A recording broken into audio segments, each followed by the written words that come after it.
My Daddy's Station. I'm Pooh, classic radio like you always wished it could be. 101.1 FM, Eager. 101.1 FM is owned and operated by the Independence Foundation Trust as a non-profit community service. This is the Voice of Freedom.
You're listening to the Worldwide Freedom Radio Network.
Good evening, ladies and gentlemen. You're listening to the Hour of the Time.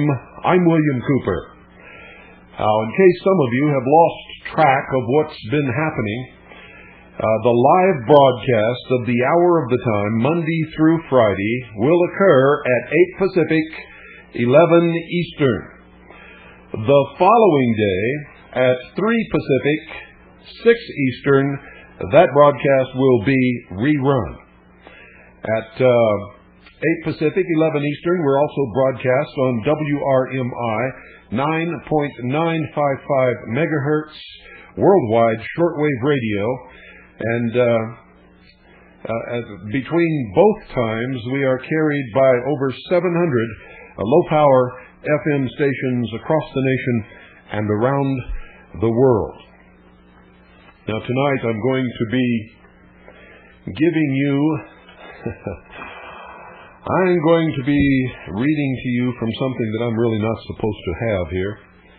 And I think it's going to make some members of the Brotherhood extremely angry that I do have it, and that I'm going to read to you from it. The only problem in my mind is, where in the world do I start? This will, of course, illuminate you and bring you the true meaning of the lost word, the lost light, the secrets hidden behind the veil. Some of you may not have the slightest idea of what I am speaking. Others of you who have been listening to this broadcast for quite some time know that this is the ancient secret doctrine of the mysteries. Now, I find it quite remarkable that the actual doctrine of the ancient pagan religions and the mystery schools is quite different from the propagandized and, again, deceptive teachings that are given to the initiates of the secret fraternities, the Illuminati, today. In fact, it has once again been twisted and turned in order to deviate people from truth, or from ever knowing the truth about what people thought was true, and what may be true, and what may not be true, to something that promotes, again, a political agenda. The political agenda is socialism. It is communism. It is trying to take us back the way that the world should never go. And the end result, of course, would be total control and manipulation of every single human being on the face of this earth, from birth to grave, every single moment of their lives. But you see, even though the ancient pagan religions and the ancient mystery teachings may not be true, there is always the possibility that some of those teachings may be true. And there is also the possibility that most of the modern great religions and churches may be just perversions of that ancient mystery religion. In fact, I can guarantee you that many of them absolutely are, and it can be proven without a doubt for those who wish to study the subject. Religion from the very beginning of man has been a method for a few to control many. Now, I'm not telling you that you should or should not believe in any religion. If you know me, folks, you know that I believe in freedom. I believe in freedom of choice. I believe in freedom to worship whatever you want to worship, even if it's a rock on the side of the road. I don't care, as long as you don't hurt the person or property of any other human being. I would hope that along the way you would hear me or someone else who is imparting truth or trying to impart truth, because truth is sometimes elusive at best. And sometimes even when we believe that we have the truth, sometimes we again have been misled. We've all been through that many times. And me probably more than most, because I have been on a quest for the truth for so many years that I don't even remember when I started, ladies and gentlemen. And it is amazing where that quest will take you. Most of you have been busy, embroiled in everyday life, embroiled in entertainment, in satisfying your senses, in falling in love and procreating and making a family and getting a job and making sure that you have enough money to feed that family and house that family. And you've been taught by many different people, starting with your parents, that that's all that life is really all about, and that you really weren't capable of doing much more than that anyway. And somehow you believed it along the way, and so you got stuck in that. And so you may not have been searching as long or as hard as I have. You may not have been down some of the alleys and dead-end streets and almost fallen off of some of the cliffs that I have almost fallen off of, and on occasion actually fallen off of, only to always come back to the straight and narrow path. And so it would behoove you to listen with an open mind and try to learn something from this. For I'm not trying to tell you that what you're going to hear is right. On the contrary, I'm going to try to tell you that this is what it is, and many people believe it, or a perversion of it. And it is what guides them in their agendas. It is their religion. Whether or not they will admit it publicly, it is their religion.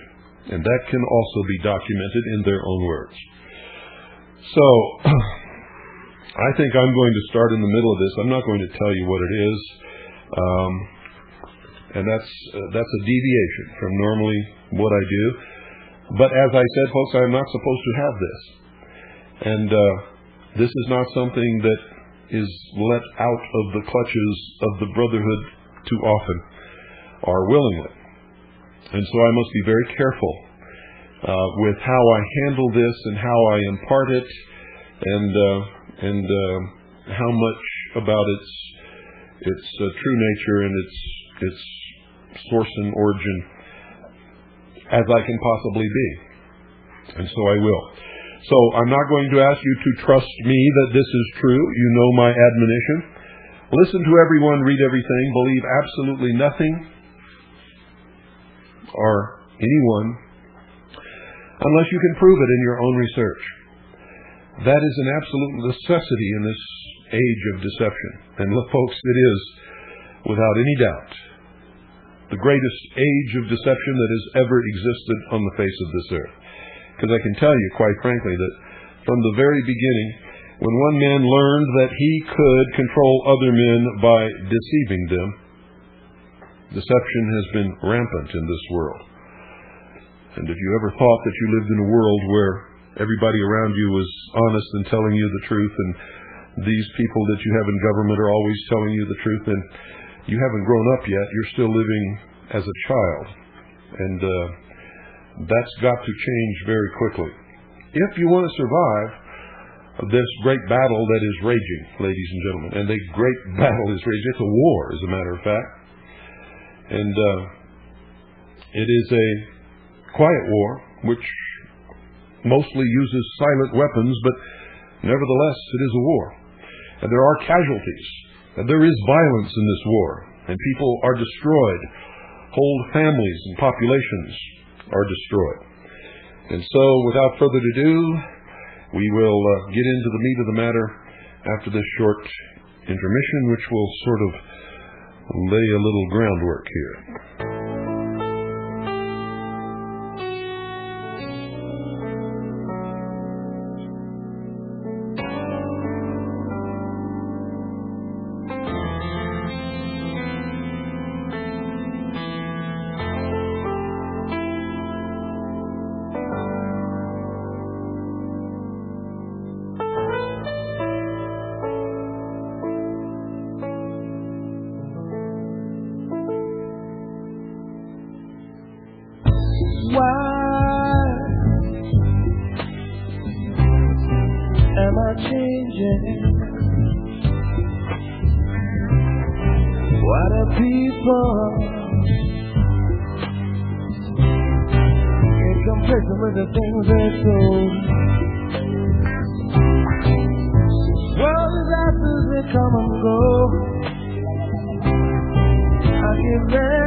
Confusing, but I don't know why.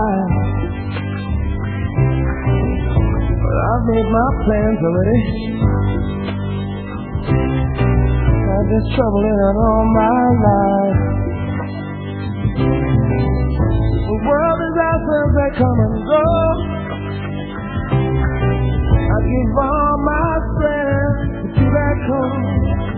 There are people and why there are people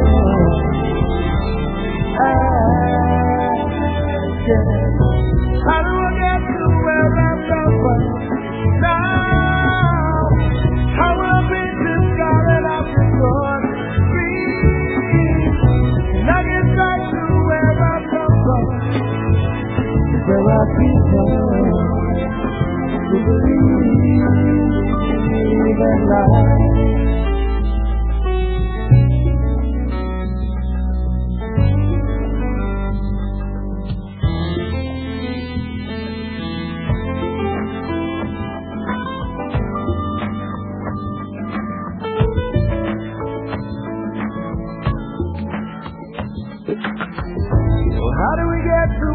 come from.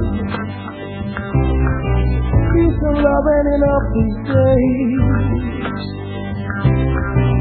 Evolution says time is running out. Been here too long. There are people I know why.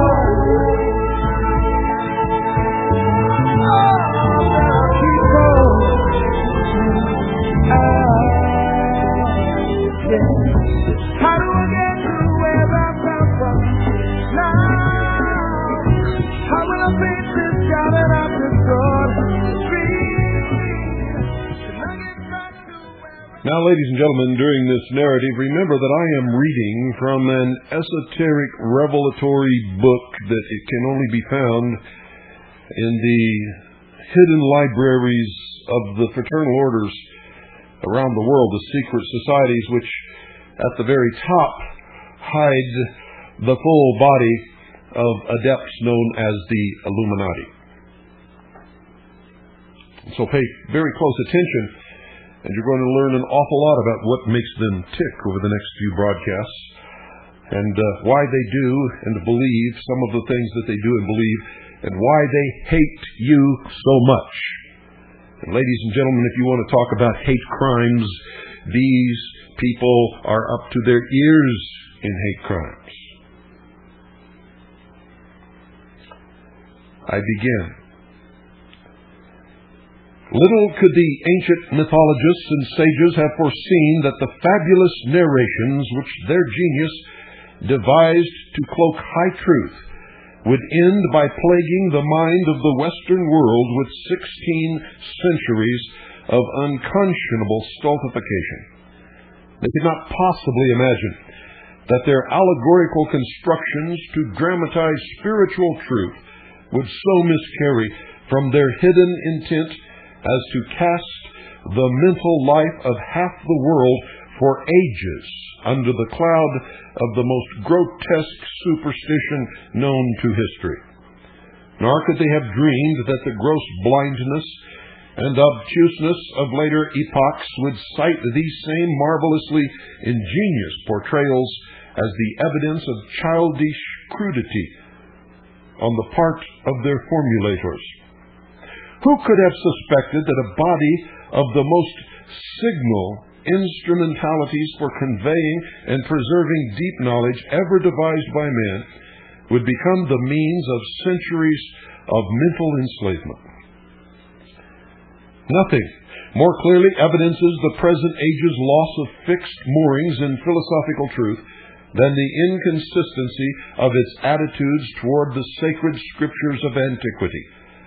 The general mind, indoctrinated by priestcraft, regards them as infallible revelations and holds them as fetishes, which it were a sacrilege to challenge, while theological scholarship hedges from pious veneration of them over to outright skepticism of their divine origin, swinging more recently to a view which takes them to be the simple conceptions of men just emerging from cave and forest barbarism.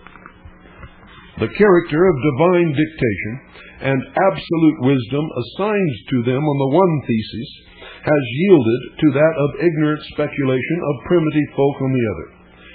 That there is a possible truer characterization of them lying midway between the extravagances of these two extreme views has not seemed to come through to intelligence at any time.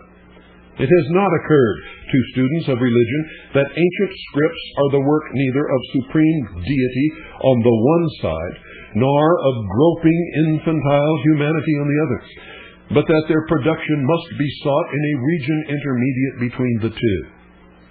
They came neither from supernal deity nor from common humanity, but from humanity divinized.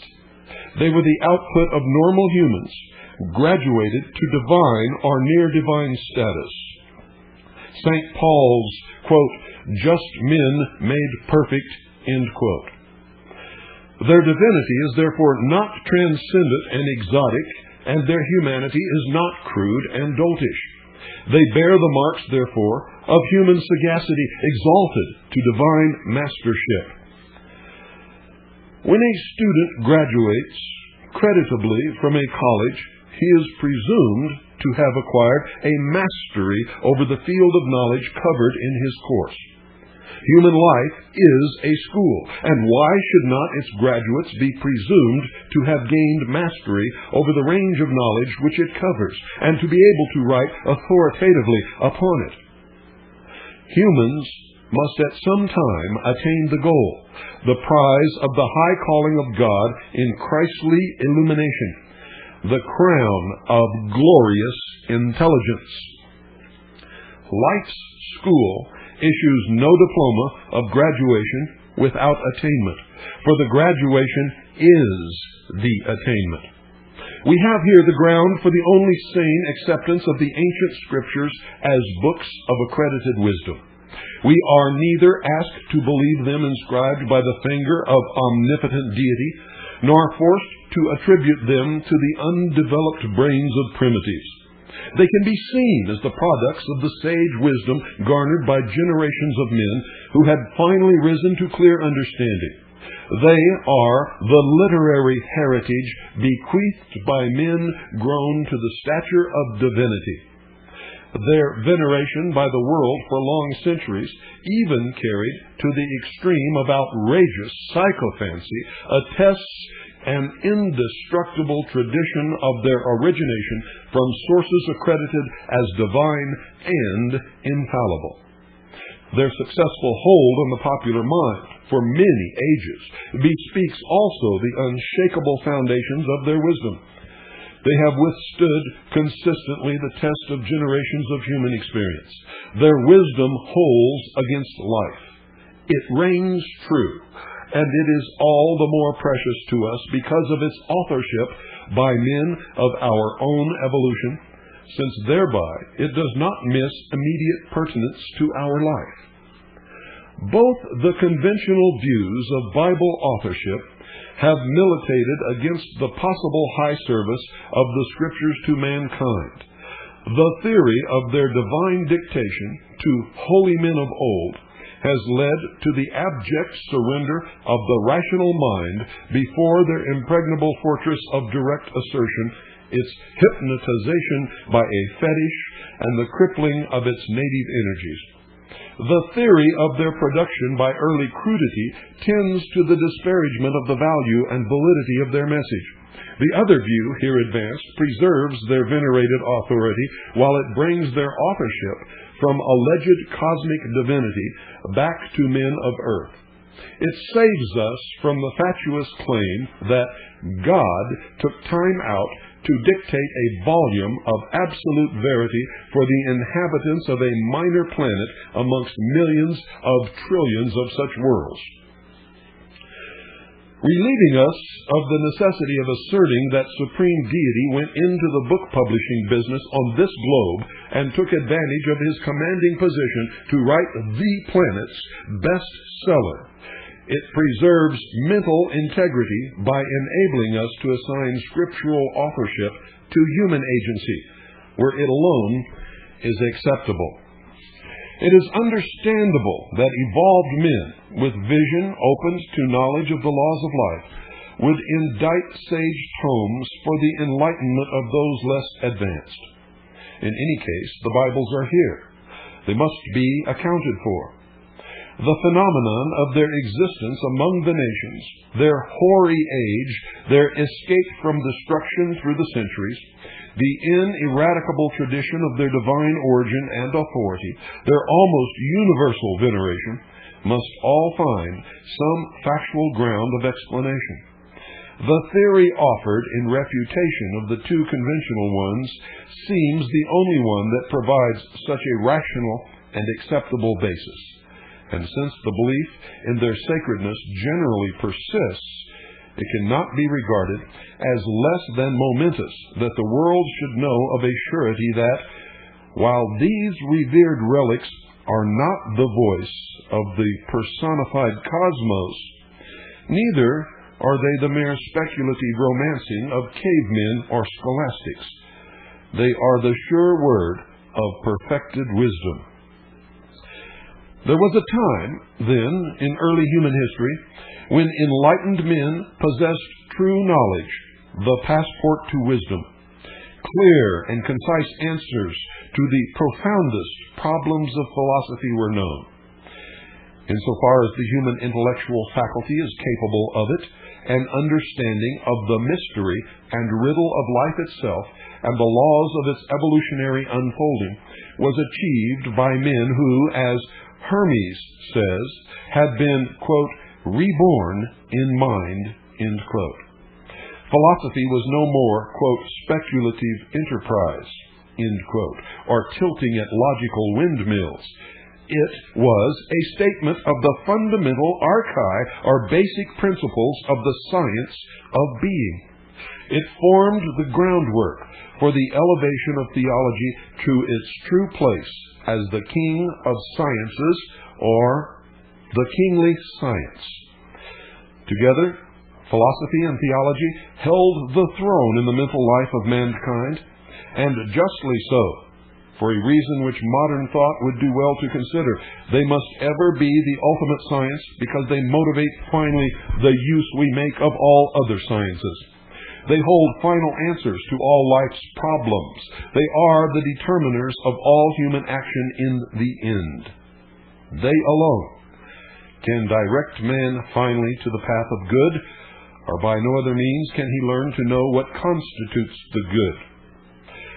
The sore need of the world today is the restoration of philosophy to supply the proper motivation and end of action. Though zealously guarded from the unworthy by its accredited custodians, knowledge was extant in the ancient day. Modern zeal for publicity finds it hard to understand why it was so sedulously kept esoteric. Briefly, for the full reason is a lengthy matter, a thing so precious, the distillation of ages of experience and the deposit of many lives of painful earning could not be given out loosely to the undisciplined rabble to be violated and despoiled. Yet it was withheld from no worthy aspirant. No bars of bigotry or persecution interdicted its free culture. The societies in which it was secretly pursued were honored by kings and the populace alike. That halcyon age passed. That priceless legacy of knowledge was threatened with extinction. Its pursuit was forbidden, its devotees assailed and exterminated. And for more than 15 centuries, the Occidental world has muddled through its age-to-age existence in nearly total ignorance of the fact that antiquity held in its philosophy and theology an adequate answer to the great interrogatory, the Sphinx riddle of human life. And as an aside here, folks, I have discussed the riddle of the Sphinx on past broadcasts, and I have told you the truth about what the Sphinx represents. And those of you who are quick and understood the symbology will make that connection again here. I continue. The gift and then the loss of primal wisdom are the two most momentous events in human history. This age will be spectator to the third most significant event, the renaissance of ancient culture. The plans of demigods and divine men, interrupted for 15 centuries of the Dark Ages, will move forward again toward destined goals, the completion of the great work. This age faces the denouement of a drama the like of which has not been unrolled in world history before and will hardly be repeated in aeons. Tragedy and comedy being copiously admixed in mortal existence, the astounding spectacle to which the world will shortly awake will exhibit untold calamity and the ludicrous conjoined in incredible fashion. We are destined soon to pass from a stunning sense of tragic loss to a world-echoing burst of laughter. The sting of our realization of our duo millennial loss will melt away under the dawning recognition of our previous unbelievable stupidity. We are in a little time to be made acutely aware of a situation that will become the butt of hollow mirth for ages to come. Other egregious follies of history can be accepted or extenuated to the point of being condoned and forgotten. But this colossal ineptitude, prolonged over 16 centuries, cannot escape being laughed at for centuries more. A joke owes its character to the miscarriage of the intended sense into something ludicrously different.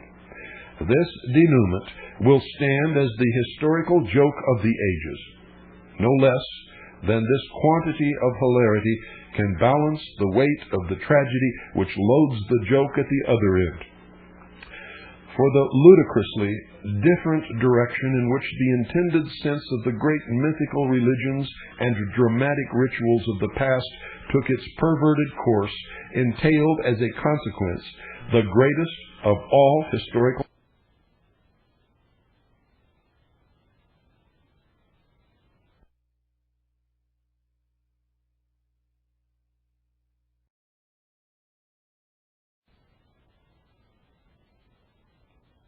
out of the miscarriage of the concealed meaning of the ancient spiritual myth.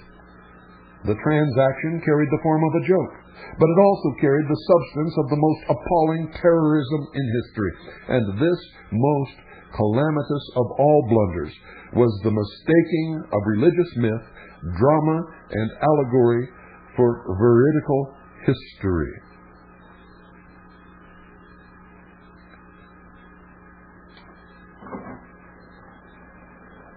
The promise of our coming awakening.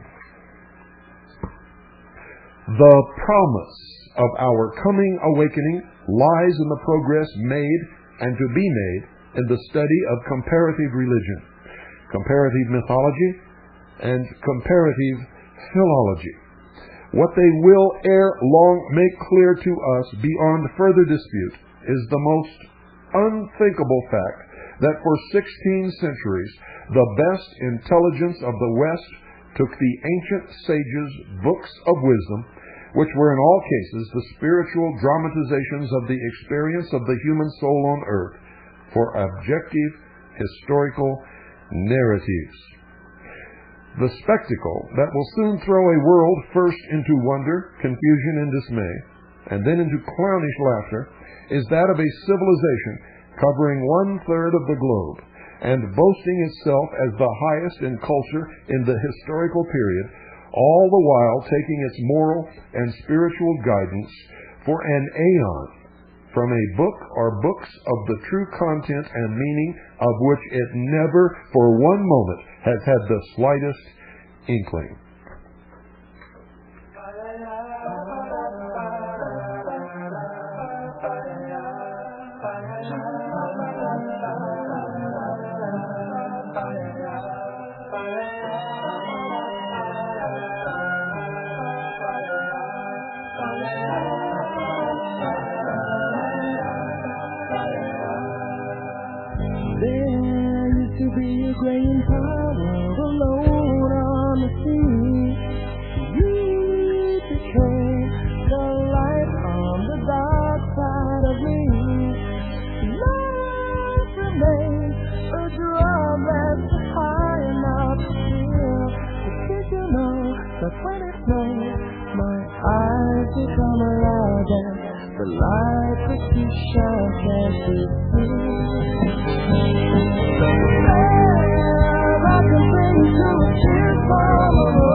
a man can tell me so much he can say.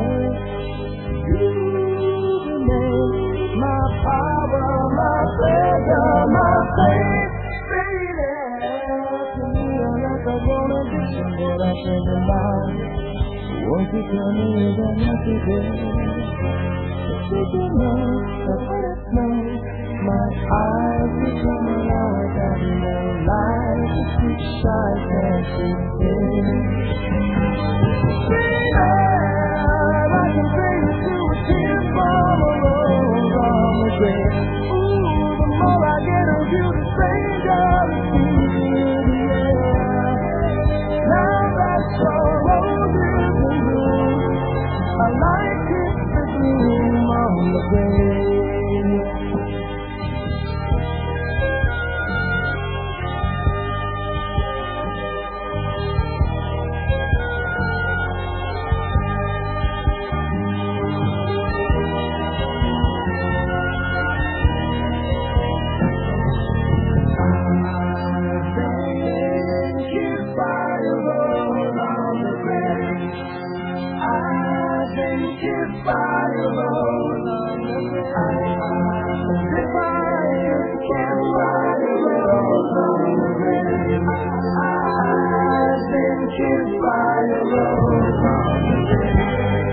There is so much a man can tell me, so much he can say. You remain my power, my pleasure, my faith. To me, I like a grown addiction that I can't deny. Now won't you tell me that not today? Did you know that when it snows, my eyes become alive and the light that you shine can't be seen. You're listening to the Hour of the Time. I'm William Cooper, and I'm reading to you from a jealously guarded, esoteric tome that comes right out of the heart of the mysteries.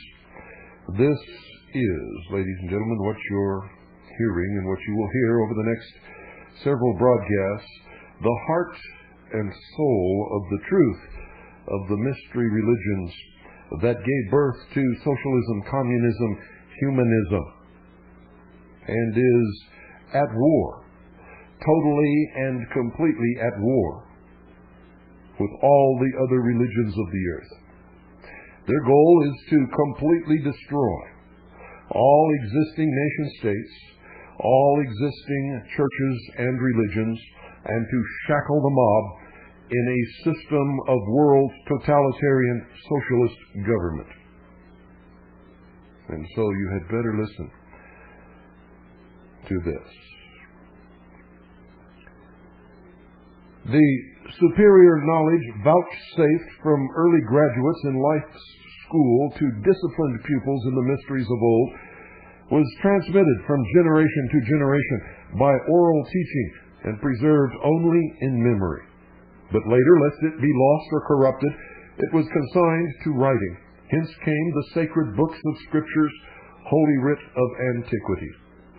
So highly were they held in the esteem of early men that when in later days their true origin and character had been forgotten, they were exalted to the position of veritable fetishes and assigned a quite preternatural source and rating.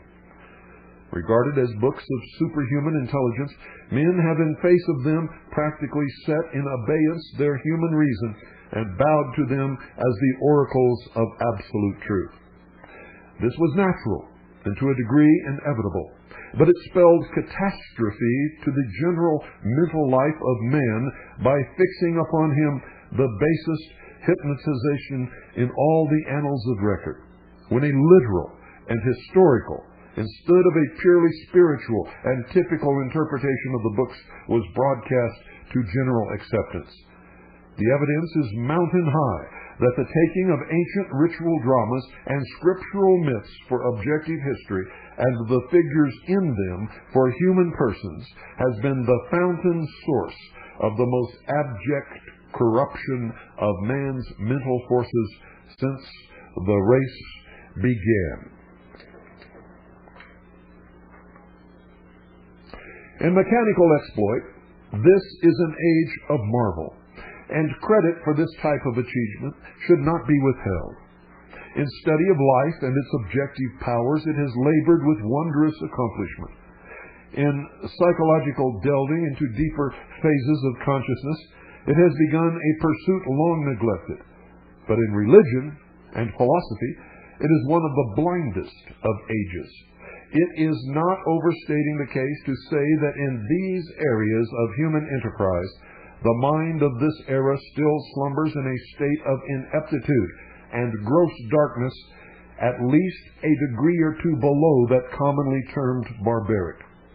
At this moment, the common mentality of the day, led and fed by a compactly institutionalized ecclesiastical power, stands committed to ideas as to the origin, structure, meaning, and destiny of life, which have not been surpassed in crudity and chimerical absurdity by the tribes of the forest and the sea isles. Conceptions in theology, having to do with basic realities of man's relation to the universe, are still presented in pulpits, Sunday schools, and theological seminaries, which the uncorrupted native intelligence of children of 8 and 10 years shrinks from or accepts with startled dismay, to the subsequent confusion of their whole mental integrity. A scheme of explanation of cosmic processes and world design, of human and angelic relations, of the plan and purport of life itself, is advanced for popular acceptance, yet it is grotesque to common sense and fantastic to rational thought.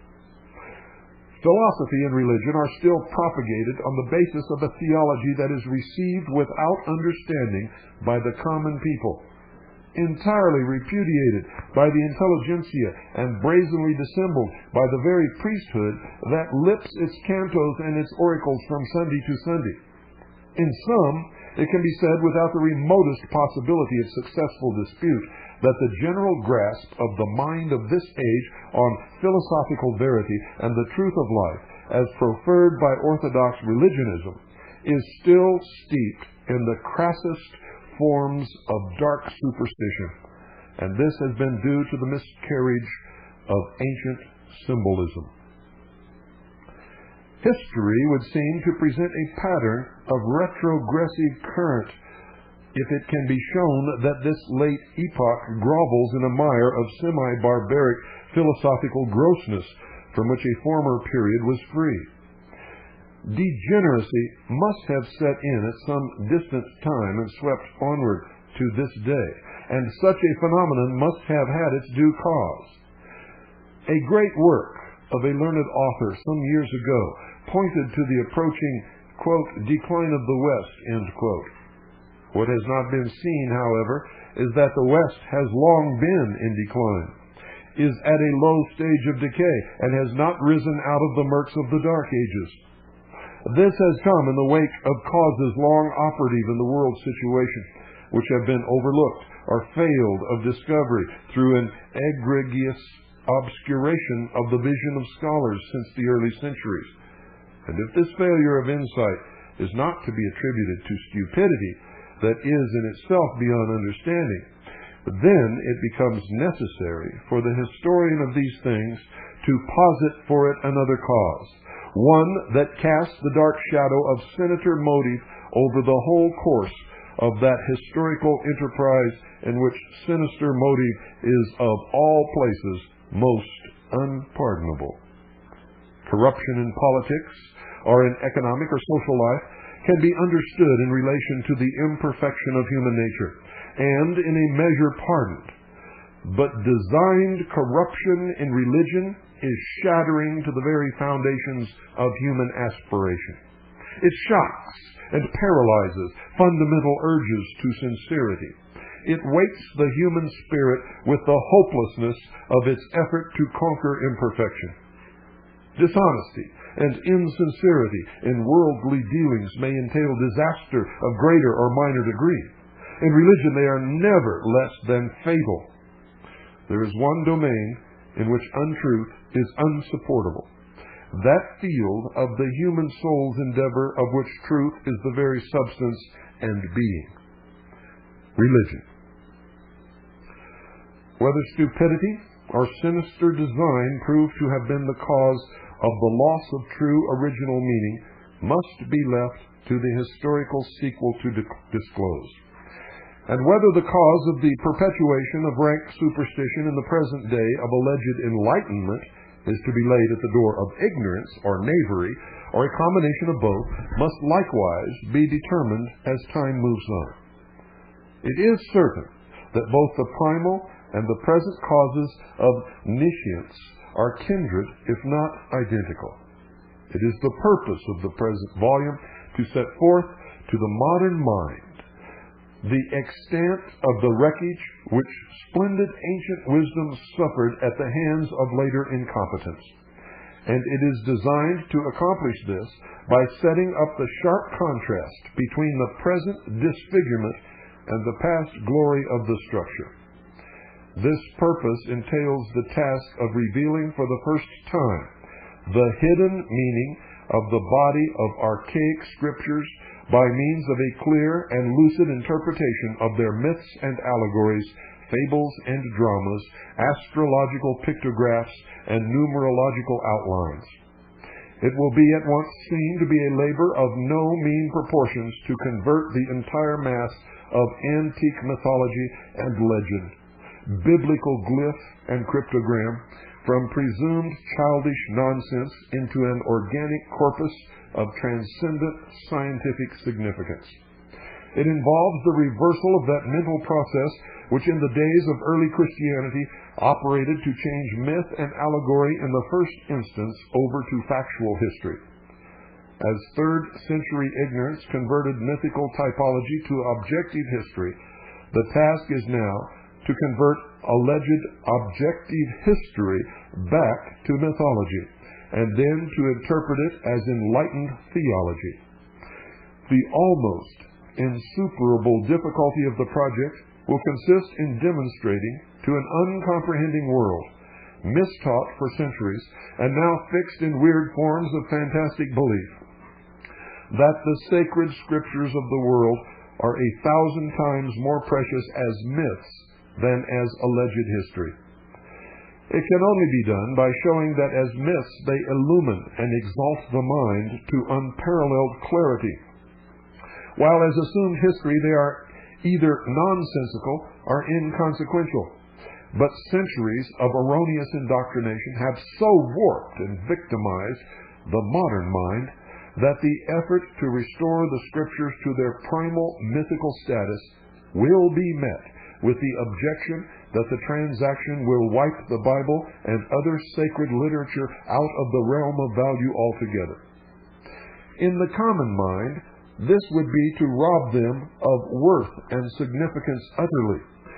So wretchedly has the ancient usage of the religious myth been misunderstood that the cry, quote, "the Bible only a myth," end quote, will fall upon the popular ear with all the catastrophic force and finality of the tolling of a death knell, and no statement that words can phrase will stand as a more redoubtable testimony to the correctness of this estimate of the present stupefaction of modern intelligence concerning religious philosophy than just this reaction.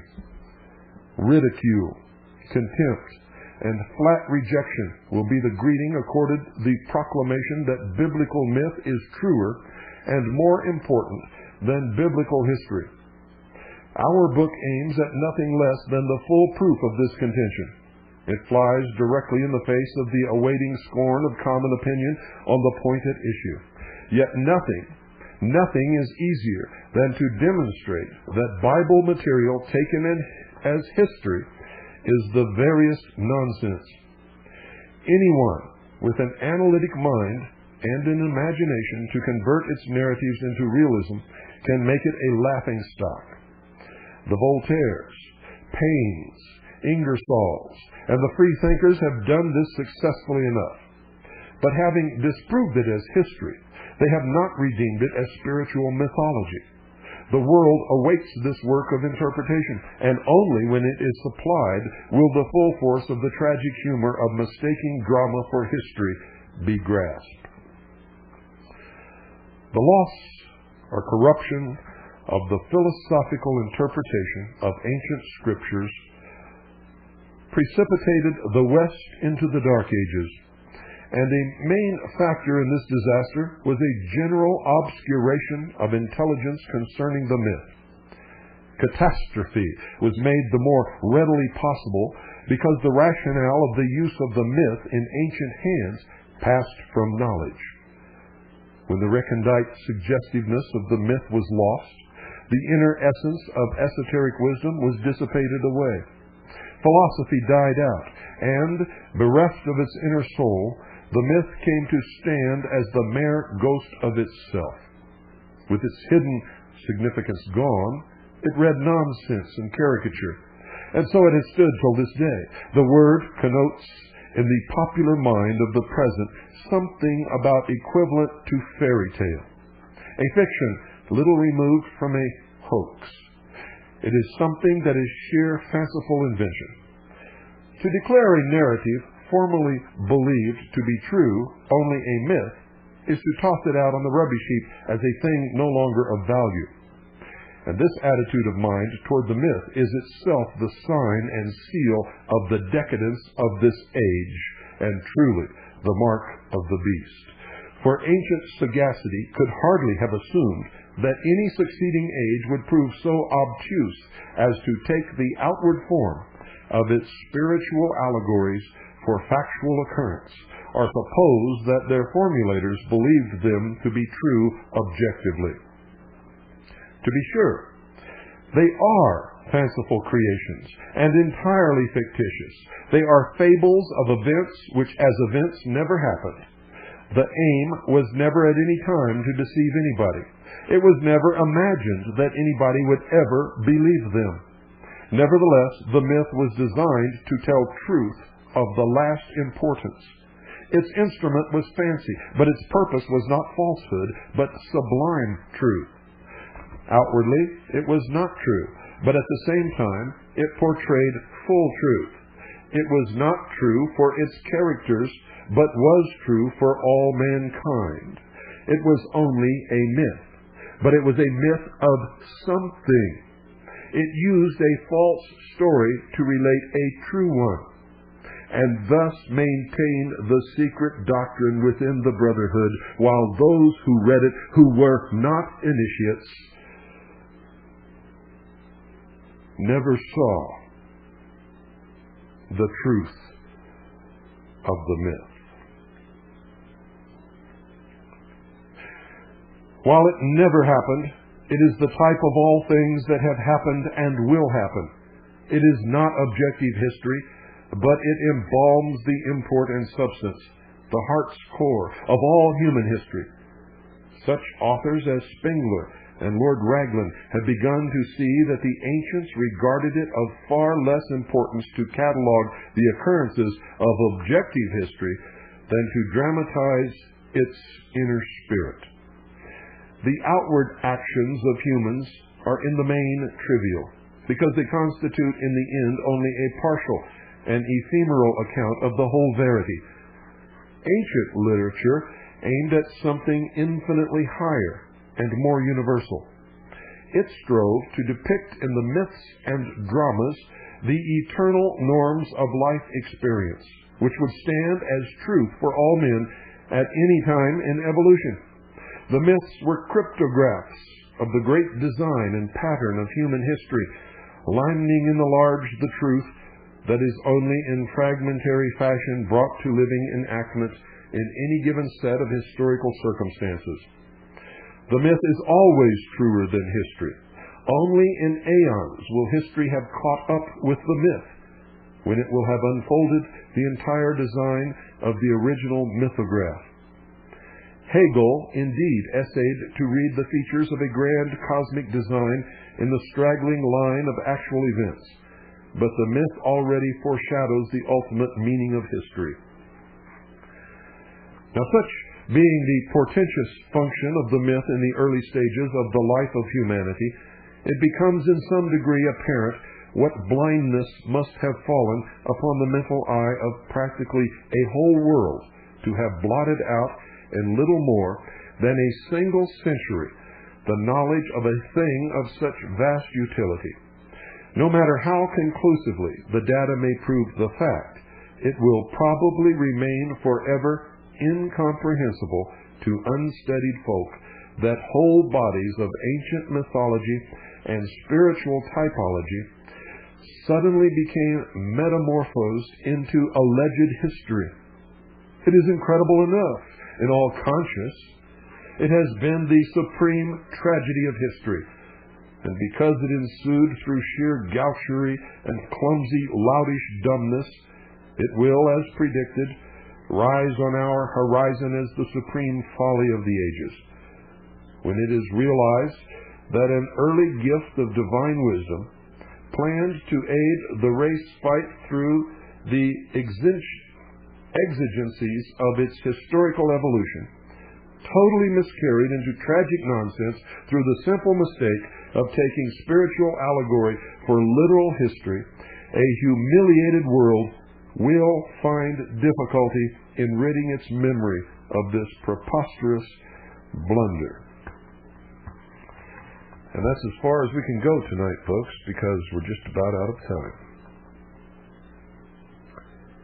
We will continue tomorrow at the same time, 8 Pacific, 11 Eastern. And of course, this broadcast tonight will rerun tomorrow at 3 Pacific, 6 Eastern, and it will not be on shortwave. Good night, ladies and gentlemen.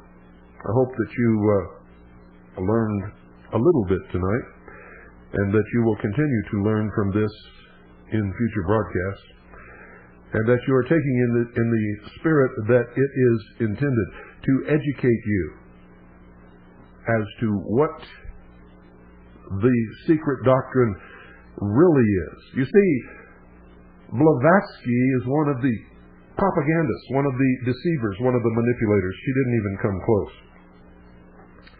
But you have to understand what Blavatsky wrote in order to understand secular humanism. Good night, and God bless each and every single one of you.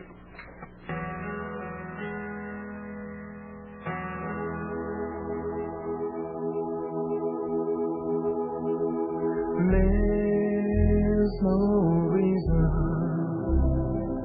for you to lose your mind, 'cause I've seen something that's gonna change our time. If I could, I'd make you understand. If I could, I'd make you understand.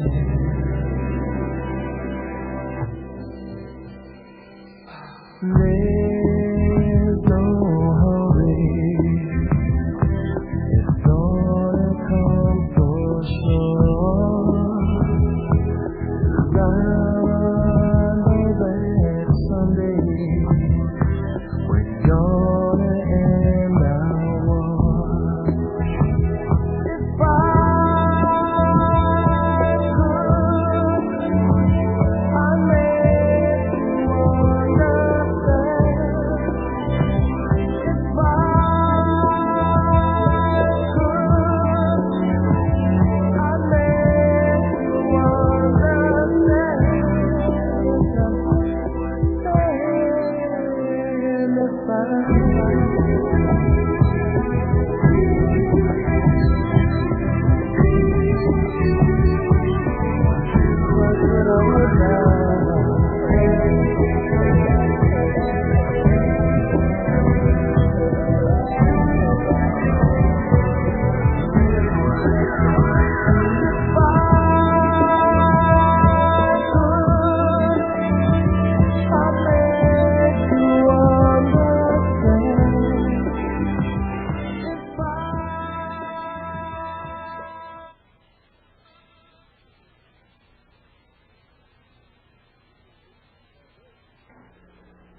This is the Voice of Freedom.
You're listening to the Worldwide Freedom Radio Network.